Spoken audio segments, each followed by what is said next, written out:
ओम श्री हनुमत नमः। श्री हनुमान एस्ट्रोलॉजी। प्रिय मित्रों, नमस्कार। आज आपको बताएंगे, आपसे चर्चा करेंगे मार्च 2023 यानी मार्च का महीना 2023, मंथ मार्च 2023 कैसा रहेगा, क्या ग्रहों के शुभ अशुभ प्रभाव घटित होंगे, आपका स्वास्थ्य, आपकी हेल्थ, आपकी फैमिली, आपका फाइनेंस, आपकी सेविंग, आपका इन्वेस्टमेंट, छोटी मोटी यात्राएं, आपका सेल्फ कॉन्फिडेंस, भूमि मकान वाहन प्रॉपर्टी, लग्जरी लाइफ, संतान सुख, विद्या एजुकेशन, तरक्की उन्नति, शत्रुओं की स्थिति, बीमारी की स्थिति, आपका दाम्पत्य वैवाहिक जीवन, नए विवाह संबंध, प्रेम संबंध, लाभ, साझेदारी, पार्टनरशिप, बिजनेस, तरक्की उन्नति, लंबी दूरी की यात्राएं, विदेश यात्राएं, करियर और लाभ की दृष्टि से कैसा रहेगा, इसकी आपको जानकारी देंगे। ज़्यादा समय नहीं लेंगे, कट टू पॉइंट बात करेंगे, लेकिन आपसे विनती है वीडियो पर अंत तक बने रहें। अंत में हम आपको बहुत छोटे छोटे कुछ महत्वपूर्ण उपाय बताते हैं। उसको अगर श्रद्धापूर्वक आप कंटिन्यूटी में लगातार करते हैं तो निश्चित रूप से आप ग्रहों के दुष्प्रभाव से बचते हैं। देखिए मित्रों, यह फलादेश चंद्र राशि पर आधारित है। चंद्र राशि नहीं मालूम है तो अपने प्रचलित नाम से देख लीजिए, और चैनल पर नए हैं तो आपसे विनती है सब्सक्राइब करें, बेल आइकन बटन दबाएं। वीडियो अच्छी लगे कमेंट बॉक्स में जाएं, लिखें जय श्री राम, जय श्री हनुमान। एक नज़र ग्रह गोचर पर डाल लेते हैं। सूर्य अभी कुंभ राशि में संचार कर रहे हैं और 15 तारीख को मित्र मीन राशि में प्रवेश करेंगे। मंगल वृषभ राशि में संचार कर रहे हैं, लेकिन 12 मार्च को मिथुन राशि में प्रवेश करेंगे। बुध अभी कुंभ राशि में संचार कर रहे हैं, लेकिन 16 मार्च को अपनी नीच मीन राशि में प्रवेश करेंगे। गुरु स्वग्रही मीन राशि में संचार कर रहे हैं। शुक्र मीन राशि में रहेंगे, लेकिन 12 मार्च को शुक्र भी मेष राशि में प्रवेश कर जाएंगे। शनि अपनी मूल त्रिकोण कुंभ राशि में संचार कर रहे हैं। राहु मेष राशि में और केतु आपके तुला राशि में। यह आपके ग्रह गोचर की स्थिति। चलिए बात कर लेते हैं। इस वीडियो में हम आपको जानकारी देंगे कुंभ राशि वाले जातकों के ऊपर मार्च का महीना 2023 कैसा रहेगा, क्या ग्रहों के शुभ अशुभ प्रभाव आपके ऊपर घटित होंगे। देखिए, पहले स्वास्थ्य की दृष्टि से यहाँ पर आपकी राशि के ऊपर ये आप सभी जानते हैं कि 7.5 शटन यानी शनि की पनौती आपके ऊपर चल रही है। और यहाँ पर लेकिन एक अच्छी बात यह है कि 7.5 शटन तो है, लेकिन शनि शश नाम का योग बनाकर भी बैठे हैं, जो पंच महापुरुष में से एक योग होता है। लेकिन साथ साथ वहीं पर सूर्य भी संचार कर रहे हैं, 15 तारीख तक रहेंगे। और चूँकि सूर्य और शनि पिता पुत्र हैं, सूर्य पिता हैं, शनि पुत्र है, लेकिन दोनों में शत्रुता है। और साथ में बुध भी 16 तारीख तक वहाँ संचार कर रहे हैं, तो बुध आदित्य योग का भी निर्माण हो रहा है। लेकिन यहाँ पे ये बुध आदित्य योग आपको बहुत ज़्यादा शुभ फलों की प्राप्ति कराने वाला नहीं है। यहाँ पे संतान पक्ष, विद्या, एजुकेशन, इस हाउस को लेकर तो यहाँ पर बुध फेवरेबल है, लेकिन अष्टमेश है, इसलिए यहाँ पर सूर्य के साथ जो बुध है, इसका बुध आदित्य योग का कोई खास आपको अच्छा रिजल्ट मिलने वाला नहीं है। लेकिन फिर भी यहाँ पर बुध की जो स्थिति है और शनि अपनी मूल त्रिकोण राशि में है, तो यहाँ पर आपके कार्य करने की शक्ति, इच्छा शक्ति, व्हील पावर आपकी स्ट्रांग होगी। कभी कभी असमंजस की स्थिति, थोड़ी इरिटेशन, फ्रस्ट्रेशन, कन्फ्यूजन, चूँकि सूर्य थोड़ा टकराव की स्थिति उत्पन्न करते हैं, थोड़ी प्रॉब्लम क्रिएट हो सकती है। थोड़े हेल्थ के प्रति थोड़े आप सजग रहें, और जो भी निर्णय लें धैर्य और संयम पूर्वक लें, जल्दबाजी में कोई भी निर्णय मत लें, थोड़ा सावधानी बरतिए, थोड़े उपाय कीजिए, आपको अंत में बताएंगे। फैमिली फाइनेंस की बात कर लेते हैं। यहाँ पर स्थिति देखिएगा, आपकी 15 तारीख तक तो स्थिति ठीक है। 15 तारीख को चूँकि वहाँ सूर्य राशि परिवर्तन कर रहे हैं, और 15 तारीख तक वहाँ पर 12 तारीख तक शुक्र वहाँ उच्च राशि में संचार कर रहे हैं, और देवगुरु बृहस्पति अपनी स्वग्रही राशि में। यह एक अच्छी स्थिति है। लेकिन 15 तारीख तक तो स्थिति आपकी यानी मिड मार्च तक स्थिति अच्छी रहेगी। परिवार वालों का लाभ, बेनिफिट, सहयोग मिलेगा। पैतृक संपत्ति की प्राप्ति आपको हो सकती है। कोई वाद विवाद परिवार के बीच में था तो वह आपका सुलझ जाएगा। परिवार वालों का लाभ, बेनिफिट, सहयोग मिलेगा। जमा धन कोष, बैंक बैलेंस में वृद्धि होगी। भविष्य के लिए निवेश करना चाहें तो 15 तारीख तक आप निवेश कर सकते हैं। लेकिन 15 तारीख को वहाँ पर सूर्य ट्रांजिट करेंगे और वहाँ पर बुध भी अपनी नीच राशि में आ जाएंगे। दोनों का बुधादित्य योग बनेगा, लेकिन यहाँ भी ये बुधादित्य योग आपको बहुत खास अच्छे लाभ की प्राप्ति नहीं कराएगा, क्योंकि सूर्य सप्तमेश मार्गक्रेश होकर मारक स्थान में आ गए, बुध अष्टमेश है।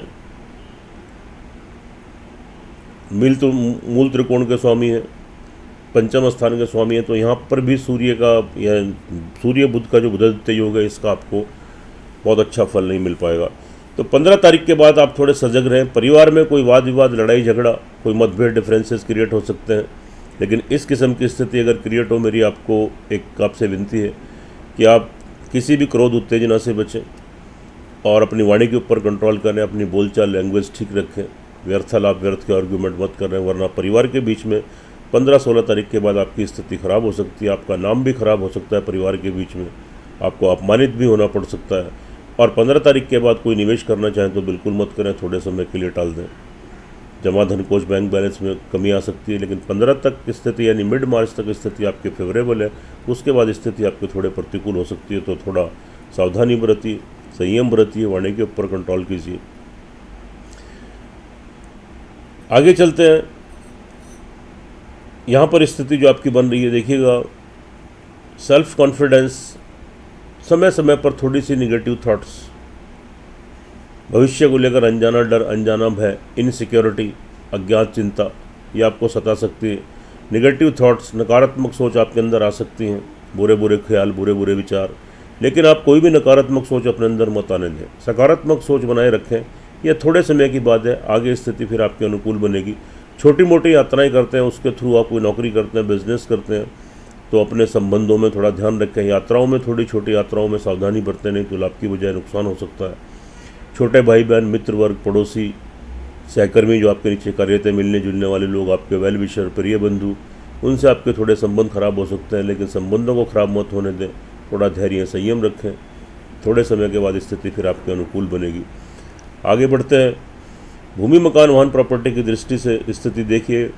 यहाँ पर जो स्थिति है आपकी 12 तारीख तक तो स्थिति ठीक रहेगी, लेकिन वहाँ मंगल है, थोड़ा डिस्टर्ब कर रहे हैं। फिर भी मेरी आपको ये सलाह है कि अभी आप कोई मकान लेना चाहते हैं, वाहन लेना चाहते हैं, कोई प्रॉपर्टी खरीदना चाहते हैं, तो यथासंभव हो सकता है तो फिलहाल उसको अभी स्थगित कर दें। नहीं तो कोई वाद विवाद की स्थिति, पैसा फंस सकता है, अटक सकता है आपके साथ, कोई धोखा चीटिंग हो सकती है, कोई प्रॉपर्टी में, संपत्ति में कोई नुकसान आपको हो सकता है। और बहुत ज़रूरी बनता है तो धैर्य, संयम रखते हुए, सामने वाले के ऊपर पूर्ण विश्वास करते हुए आप शुभ तिथि, शुभ मुहूर्त में इस कार्यों को करें। और मेरी आपको सलाह, अपनी माता जी के स्वास्थ्य का ध्यान रखें, उनसे व्यर्थालाप व्यर्थ के आर्ग्यूमेंट मत करें, नहीं तो आपको माता जी की तरफ से भी कोई लॉस, कोई नुकसान हो सकता है। घर में समय समय पर अशांति का माहौल क्रिएट हो सकता है, सुख संसाधनों में थोड़ी कमी आ सकती है। थोड़ा धैर्य और संयम रखिए, सावधानी बरतिए, थोड़े उपाय कीजिए। संतान पक्ष की बात कर लेते हैं तो 16 तारीख तक तो स्थिति आपकी अनुकूल है, बिल्कुल फेवर में रहेगी। संतान की तरफ से कोई खुशखबरी, गुड न्यूज़ मिलेगी। आपकी संतान तरक्की, उन्नति करेगी, उनका सहयोग आपको प्राप्त होगा। उनका पढ़ाई में, बिजनेस में या नौकरी में तरक्की, उन्नति, उनके विवाह शादी के संबंध, हेल्थ डिस्टर्ब चल रही तो हेल्थ में सुधार, ओवरऑल संतान से संतुष्टि प्राप्त होगी। विद्यार्थी वर्ग के लिए भी 15 तारीख तक स्थिति अच्छी है। कोई डिग्री, मास्टर डिग्री, कोई मास्टर्स करना चाहते हैं, प्रयास कर रहे हैं, या एकाग्र होकर आप पढ़ाई कर पाएंगे, आगामी शुभ परिणामों को प्राप्ति होगा। प्रयास कीजिए, आपको सफलता मिलेगी। लेकिन 16 तारीख के बाद स्थिति इसके विपरीत हो जाएगी, फिर थोड़ी रुकावटें, व्यवधान आपको देखने को मिलेंगे। लेकिन आप प्रयासरत रहिए, अपना प्रयास आप करते रहिए और एकाग्र होकर पढ़ाई करते रहिए, क्योंकि ये समय स्थायी नहीं है। थोड़े समय के बाद आपको इसके शुभ परिणाम जरूर प्राप्त होंगे। दाम्पत्य जीवन की बात कर लेते हैं तो 15 तारीख तक सूर्य की स्वग्रही दृष्टि, यहाँ पर सप्तम दृष्टि पड़ रही है, तो 15 तारीख तक तो स्थिति आपकी अनुकूल रहेगी। पति पत्नी के मतभेद, डिफरेंसेस दूर होंगे, संबंधों पर गाढ़ता, मजबूती आएगी, मधुर संबंध स्थापित होंगे, एक दूसरे का लाभ, बेनिफिट, सहयोग मिलेगा। नए विवाह शादी के संबंध बनेंगे। प्रेम संबंध पहले से चल रहे हैं, विवाह शादी में तब्दील हो सकते हैं, नए प्रेम संबंध स्थापित हो सकते हैं। बिजनेसमैन है, व्यवसायी हैं, पार्टनरशिप में कार्य करना चाहते हैं, कीजिए, सफलता मिलेगी। लेकिन 15 तारीख के बाद स्थिति इसके विपरीत हो जाएगी। फिर आपको यहाँ पर, क्योंकि यहाँ पर जो आपके सूर्यदेव हैं मार्करेश होकर मारक स्थान में जाएंगे, तो 15 तारीख के बाद स्थिति फिर आपको यहाँ पर पति पत्नी में मतभेद, डिफरेंसेस, एक दूसरे की हेल्थ डिस्टर्ब, संतुष्टि के भाव में कमी, चिंताजनक स्थिति क्रिएट हो सकती है। आपस में कोई वाद विवाद आपका बढ़ सकता है, एक दूसरे के प्रति कोई हानि हो सकती है। नए विवाह शादी के संबंध कहीं बनने जा रहे हैं, उनमें रुकावटें, व्यवधान या संबंध विच्छेद। प्रेम संबंधों में धोखा, चीटिंग, संबंध विच्छेद हो सकते हैं। पार्टनरशिप में कोई कार्य करना चाहते हैं, बिजनेस करते हैं तो करना चाहते हैं, 15 तारीख के बाद स्थगित कीजिए, नहीं तो लाभ की बजाय नुकसान होगा। आगे बढ़ जाते हैं, बात कर लेते हैं कि अचानक से कहीं से कोई बड़े धन की आपको ब्लैक मनी, गुप्त धन की भी प्राप्ति हो सकती है। लेकिन भाग्य आपको साथ देगा, तरक्की उन्नति के अवसर आपको प्राप्त होंगे। हालांकि वहाँ पर केतु आपके भाग्य को रोक रहे हैं, पीछे की तरफ धकेल रहे हैं, आपके पिता को स्वास्थ्य को डिस्टर्ब कर रहे हैं, पिता के साथ मतभेद, डिफरेंसेस क्रिएट कर रहे हैं। आपके भाग्य में विदेशों की यात्राओं में रुकावट है। लेकिन वहाँ के लॉर्ड जो शुक्र हैं वह आपको फेवर कर रहे हैं यहाँ पर, क्योंकि 12 तारीख तक तो वह उच्च की स्थिति में है और उसके बाद वह 3rd हाउस में आएंगे। हालांकि शत्रु राशि में आएंगे, लेकिन फिर भी उनकी सप्तम दृष्टि, संपूर्ण दृष्टि पड़ेगी आपके भाग्य स्थान पर। तो ओवरऑल यहाँ पर यह कहा जा सकता है कि भाग्य आपको साथ देगा, आपको सपोर्ट करेगा, तरक्की उन्नति के अवसर आपको प्राप्त होंगे। थोड़ा प्रयास कीजिए, प्रयत्न कीजिए, थोड़े एफर्ट्स कीजिए, निश्चित रूप से शुभ फलों की प्राप्ति होगी। अपने पिताजी के स्वास्थ्य का ध्यान रखिए, उनका आशीर्वाद बनाए रखें, उनकी सेवा कीजिए। नहीं तो पिता की तरफ से भी थोड़ी प्रॉब्लम, नुकसान हो सकते हैं। विदेशों की यात्राओं में व्यवधान, रुकावटों के बावजूद आपको अंततः सफलता प्राप्त होगी। लंबी दूरी की यात्राओं में सावधानी बरतें, थोड़ी सावधानी बरतते हैं तो लाभ गेन करेंगे। आध्यात्मिकता का भाव बनेगा, भगवान की ब्लेसिंग, आशीर्वाद प्राप्त होगा। थोड़ा प्रयास कीजिए, प्रयत्न कीजिए, तरक्की उन्नति के अवसर आपको जरूर मिलेंगे। थोड़ा मेहनत, प्रयत्न, संघर्ष आपको यहाँ पर अधिक करने पड़ेंगे, क्योंकि केतु ऑलरेडी वहाँ पर संचार कर रहे हैं। करियर व्यवसाय की दृष्टि से स्थिति देखिएगा, 12 तारीख तक तो आपके अनुकूल है, आपके पक्ष में। लेकिन 12 तारीख के बाद स्थिति थोड़ी गड़बड़ा सकती है। जो नौकरी करते हैं, बिजनेस करते हैं, आजीविका चलाने के लिए कोई भी कार्य करते हैं, व्यापारी हैं, 12 तारीख तक कोई चेंजेस लाना चाहें तो ला सकते हैं। स्थिति आपके अनुकूल रहेगी, आपके पक्ष में रहेगी, आपको स्टेबिलिटी मिलेगी, तरक्की उन्नति आप करेंगे। लेकिन 12 तारीख के बाद फिलहाल कोई भी प्रोग्राम, कोई बड़ा इन्वेस्टमेंट मत करें, कोई बड़ा बदलाव मत लाएं अपनी नौकरी में, अपना बिजनेस में, व्यापार में। नहीं तो आपको लाभ की बजाय यहाँ पर नुकसान हो सकता है।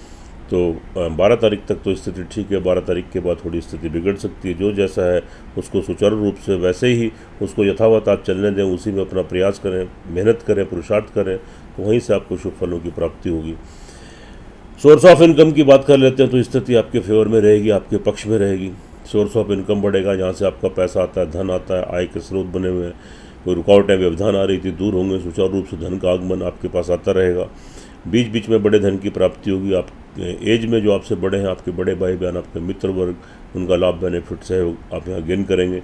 जो जहाँ तक विदेशों में, उनके लिए थोड़ी संघर्ष की स्थिति रहेगी। कोई बिजनेस करते हैं, नौकरी करते हैं उनकी, तो उनको बिजनेस में कोई धोखा, चीटिंग, पैसा फंस सकता है, अटक सकता है। नौकरी में कोई प्रॉब्लम आ सकती है। और आपका विदेशों में आना जाना रहता है, विदेशों से आपके संबंध है। कोई भी कार्य करते हैं एक्सपोर्ट का या कोई अन्य कोई कार्य, कोई नौकरी, तो संबंध खराब हो सकते हैं, कॉन्टैक्ट्स आपके खराब हो सकते हैं, पैसा फंस सकता है, अटक सकता है। वेस्ट एक्सपेंडिचर, पैसे का व्यर्थ नुकसान, लॉस होना, चोरी होना, कोर्ट कचहरी मुकदमा चल रहा है, वहाँ से प्रॉब्लम क्रिएट हो सकती है। देखिए मित्रों, यह फलादेश चंद्र राशि पर है। इसकी अपनी इंपॉर्टेंस है, अपनी अहमियत है, हर वीडियो में आपको बताता हूँ। लेकिन जो आपकी लगन कुंडली, जन्म कुंडली होती है, उसका सर्वाधिक महत्व होता है। वह आपका पिछले जन्म के प्रारब्ध है, इस जन्म का मिरर है, दर्पण है, आईना है, आपकी ज़िंदगी का आधारभूत है। चूंकि आपकी जन्म कुंडली तो हमारे पास है नहीं, तो हम चंद्र राशि के ऊपर आपको फलादेश आपके ऊपर करते हैं। इसकी भी अपनी इम्पोर्टेंस है, अपनी अहमियत है। लेकिन 100% परिणाम आपको तभी मिलते हैं जब आपकी जन्म कुंडली का, लगन कुंडली का विश्लेषण होता है। तो एक बार आप लगन कुंडली, जन्म कुंडली का विश्लेषण जरूर कराएं। दोनों चीज़ें टैली होती हैं, एनालिसिस होता है, 100% परिणाम आपके सामने आते हैं। तो मित्रों,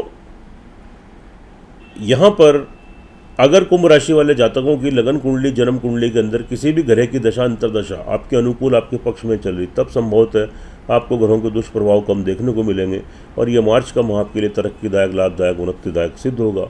लेकिन डिपेंड करता है कि आपकी जन्म कुंडली में शनि की स्थिति कैसी है, क्योंकि शनि की 7.5 भी आपके ऊपर चल रही है। यह कुंडली विश्लेषण के बाद ही पता चलेगा।